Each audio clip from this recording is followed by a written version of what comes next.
the water from the sea is getting evaporated.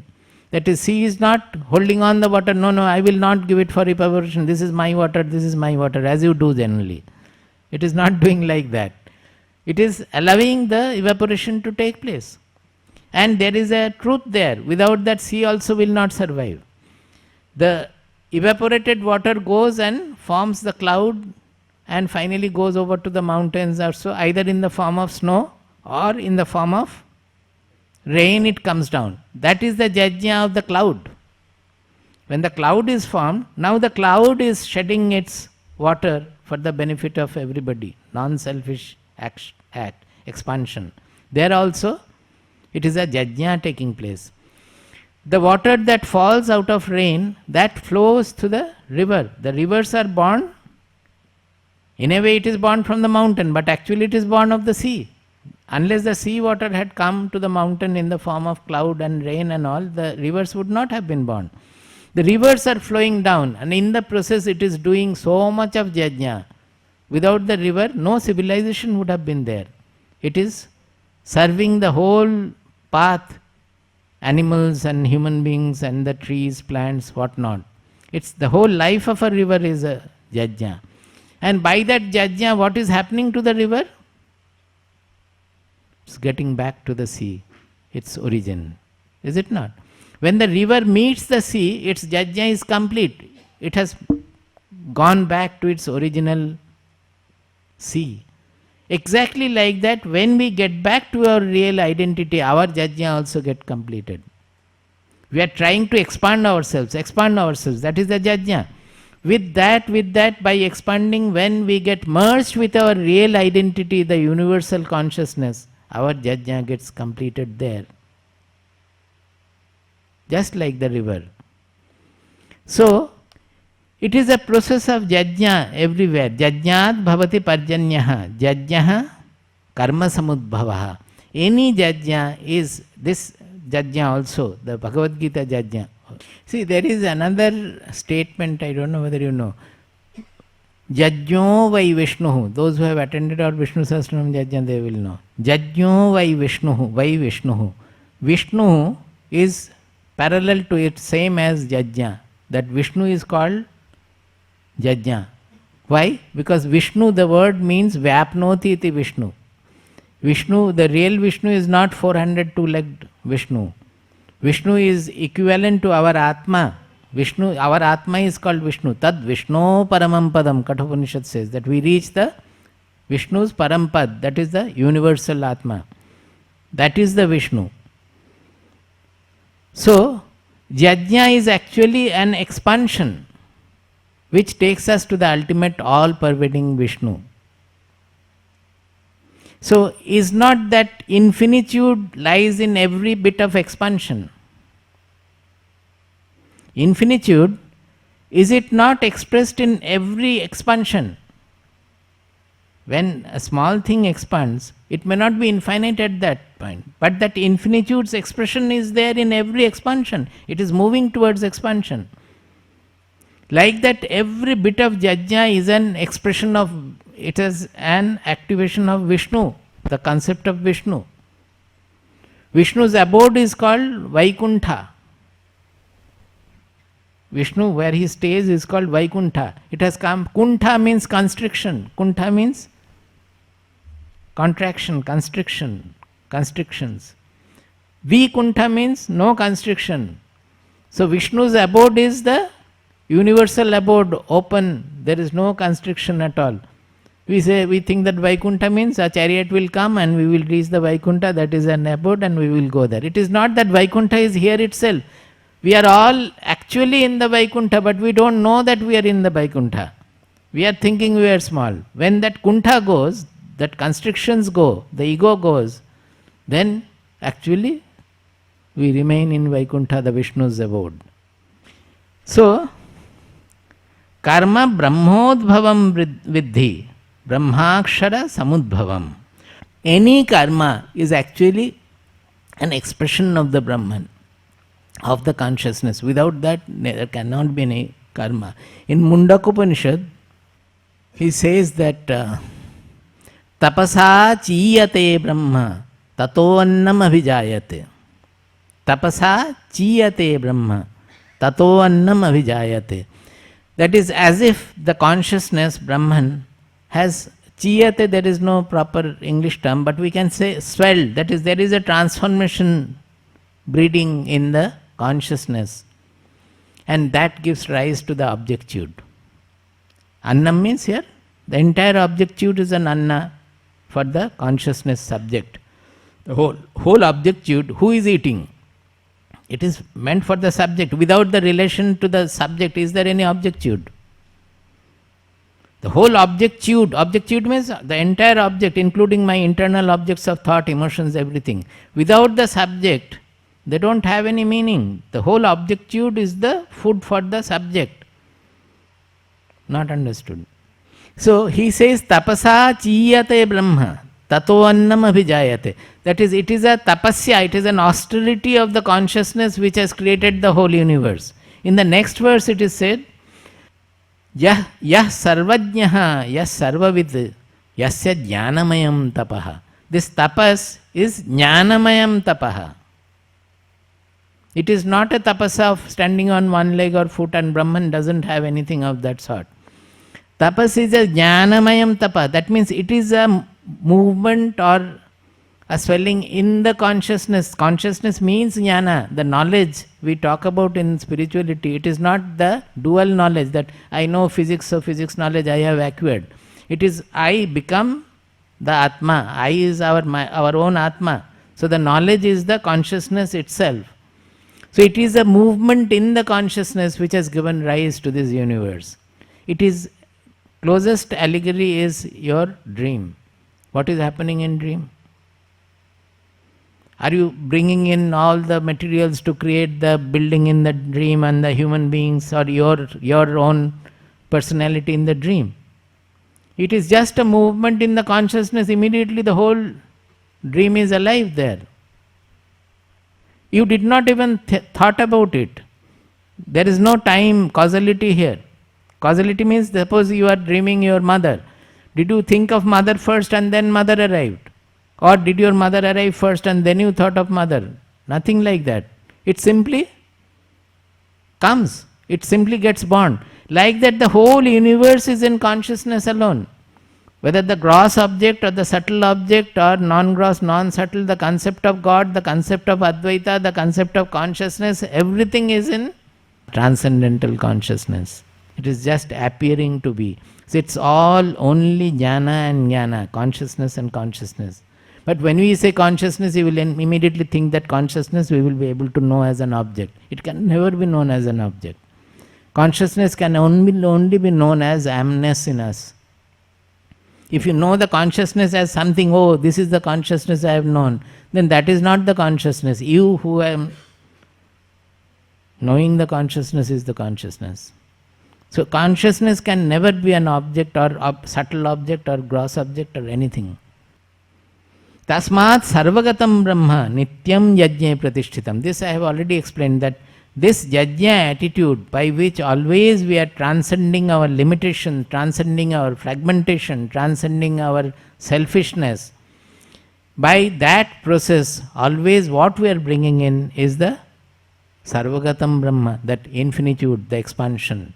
So he is always that ultimate Atma or Brahman, or our ultimate goal is always there in Jajna. Jajna means wherever we have the expansion, wherever we have the sublimation of the ego, wherever we surrender the ego, surrender our desire, surrender our ragadvesha, all these actions are Jajna, and in every such action the ultimate truth, ultimate knowledge, the Brahman is present. Next day again I will, perhaps tomorrow I will say briefly about the whole cycle, this, because after this he is saying evam pravartitam chakram. This chakra we have to understand. Actually in the ashram we made a drawing in which the whole sequence is shown, how the sequence is functioning, because unless you draw it, it will not be remembered properly in the mind, that what is happening, what is giving rise to it. It's a cycle, the full cycle has to be understood. Earlier you said that we should nourish ourselves with good things, thoughts, food, sights, And you said specifically that we should not take anything that harms the body, such as smoking, drinking, etc. Good forms of nourishment and bad forms of nourishment form a duality. We should aspire to transcend duality. What is the harm then in having a bit of vice also? See, this is a common confusion with Advaita Vedanta. Anything in creation is having the duality. You cannot bring in the Advaita and then function. Then no function will be there. What function you can do if everything is same? Even the mind will not function. But you have to understand the real truth of Advaita, that it is what it is saying is the whole creation is an appearance in this consciousness. Whole creation, including my body-mind complex, is an appearance in the consciousness. But to attain this, first of all, you understand that we are thinking small, we are small, we have to become infinitude, we have to become infinite. To do that, why are we having the bad qualities, so-called bad qualities? All the bad qualities are some sort of selfishness. Is it not so? We want to enjoy something which is harmful to others or whatever. So by any bad quality, generally our smallness is strengthened, that you accept or not. Our constricted personality is strengthened by all the vices, all the bad qualities.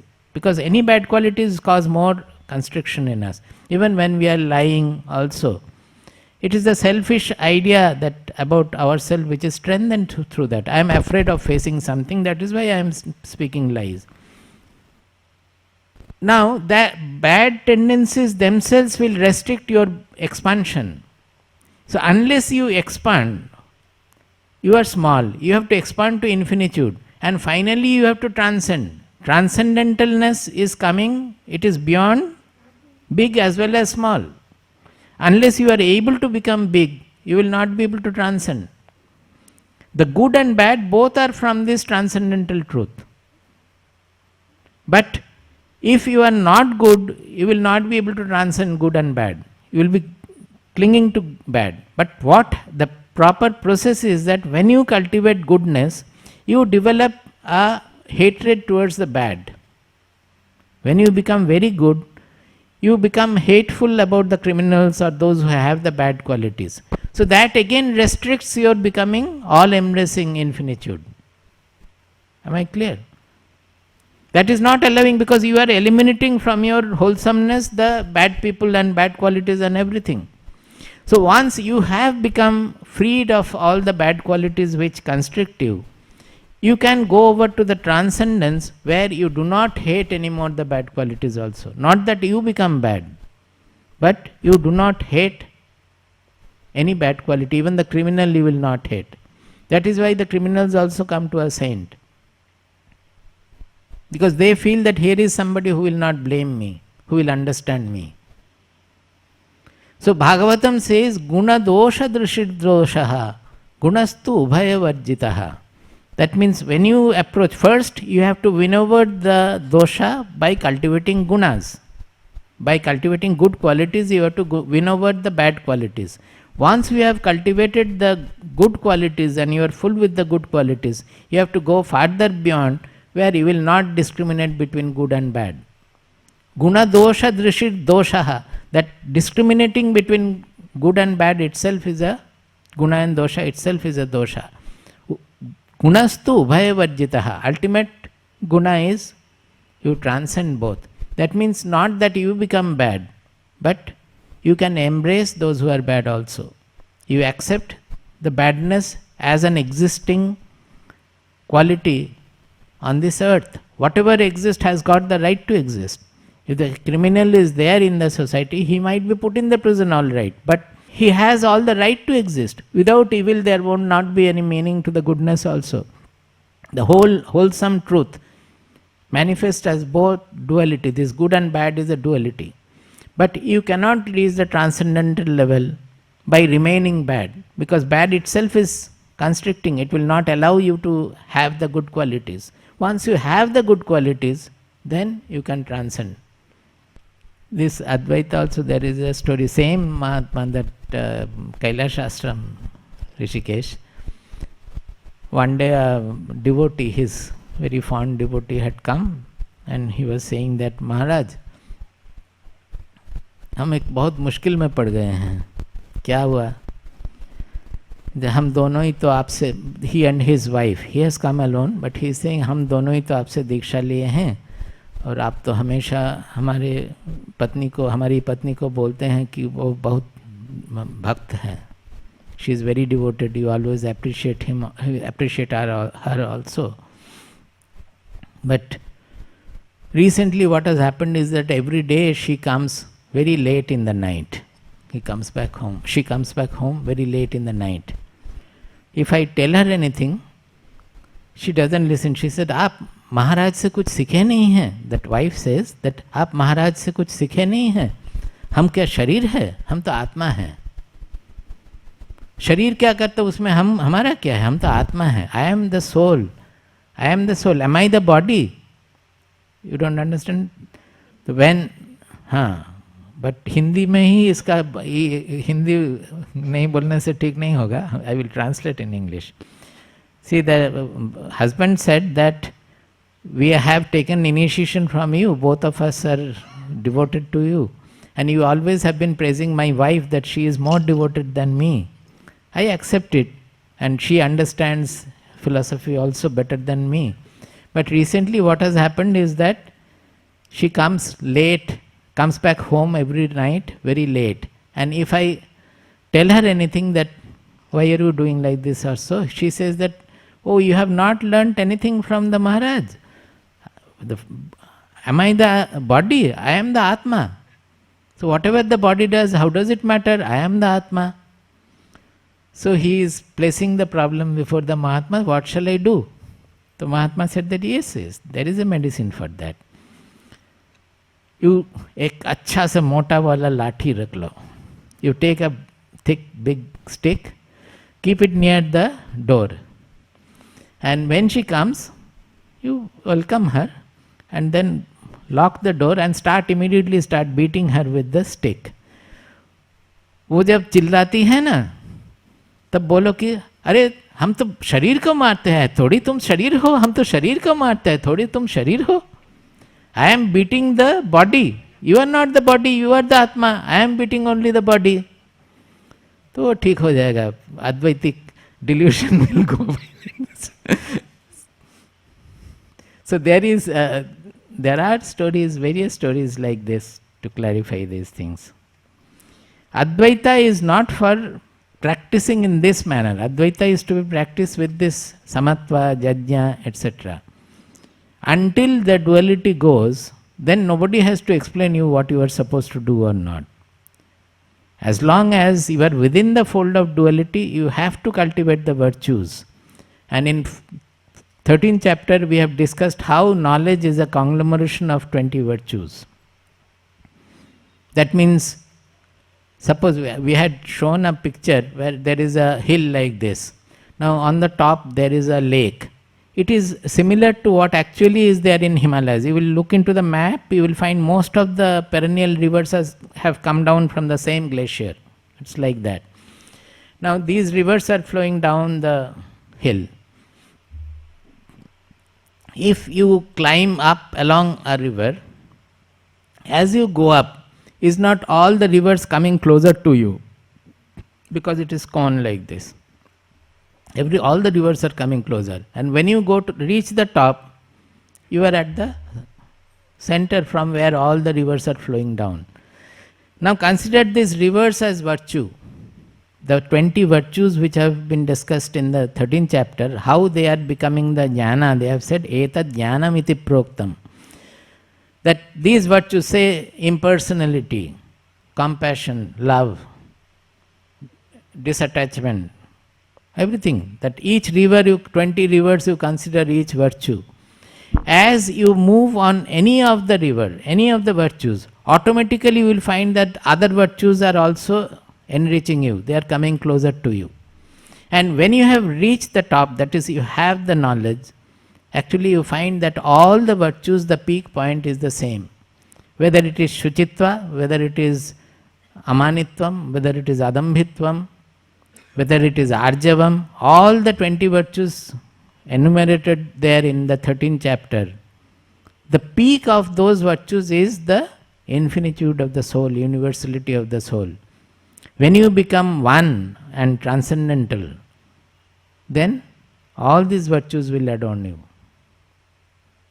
So if you try to eliminate one virtue from there and keep some vice, will you be able to reach there? It is not possible. What is the difference between religion and spirituality, if any? This we have been discussing. The religion and spirituality, they are very different. Where religion ends, spirituality starts. See, in religion generally is based on a concept of God in our mind. Even atheist also, we can say, the atheist believes in the concept of no God. As a religious person, a God-fearing person believes in a certain concept in his mind about God, the atheist also believes in a concept of no God. They are all believing in the concept of something God or no God or so. Whereas in spirituality, when we start questioning that concept, the spirituality starts. That is, I have been worshipping God for such a long time. Has God come near to me? Have I gone closer to God? Does God exist? If at all He exists, where does He exist? All these questions start coming, that inquiry. Then dawns spirituality. Then you start thinking that I am the observer of the whole world. To know the world, I have to first know myself. Who am I? And the whole focus of sadhana becomes within. In God, you are always thinking of an external God. The focus is not within. But in spirituality, always the focus is your personality, purification of your mind, because the God, if at all, will be known by your mind. Not only that, it will be known when your mind becomes God. Devo bhutva devanapyati. If I am an worshipper of Shiva, that worship becomes fulfilled when my mind becomes Shiva. Until then, it will be worship only. The worship gets fulfilled when the mind becomes the Shiva. So, spirituality, the whole focus is inward. In religion, the focus is an external God generally, but it can become the God is in my inside also. In an advanced stage of devotion, it will be like that. But basically, as a large scale religion, generally people go to the temple or worship some idol, and in dire necessity, they will not be able to, although they may say that God is within me, they will pray to some God somewhere. You think about yourself, you will find that, suppose there is a calamity, you will immediately start praying to God thinking that He is somewhere. He will not think that God is here, I will pray here. Because that faith will not come until the knowledge dawns. That will come only when the knowledge dawns about the reality of the Atma. Till then you will always pray to the external God. Although you may say that I know that God is within me. So that is the difference, fundamental difference. The practices are also different. So spiritual practices are all based on the personality purification, purification of mind, intelligence, emotion, everything. In short, it is this. Prabuddham vimuktam vikaradihinam prasannam sada nitya bodhasvarupam param nishchalam nirgunam sarvarupam bhajeham sadanusmarami pranomi. Prabuddham vimuktam vikaradihinam prasannam sada nitya bodhasvarupam param nishchalam nirgunam sarvarupam bhajeham sadanusmarami pranomi.